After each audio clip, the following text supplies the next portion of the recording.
ఊరేగింపులు అక్కడే జరిగింది. ఇది 1940s జరిగింది. 1940వ దశాబ్దంలో జరిగిందన్నమాట. అది తెలిసి మన పెదజీయర్ స్వామి వారు ఆ ప్రాంతానికి వెళ్ళి, అయ్యయ్యో ఇదేం తయారు చేసేలాగా, తప్పు కదా,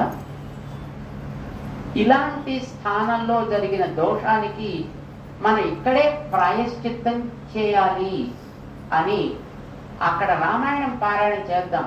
ఏ వీధుల్లో ఊరేగించారో ఆ వీధుల్లో రామాయణ పారాయణ చేద్దాం అంటే ఒక్కడు వస్తే ఒకటి.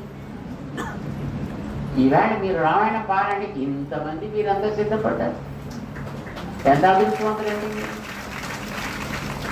ఆ వేళ చెన్నై మహానగరంలో మెడ్రాస్ రామాయణ పారాయణ చేద్దాం రండర్రా అంటే ఒక్కళ్ళు వస్తే ఒకటి.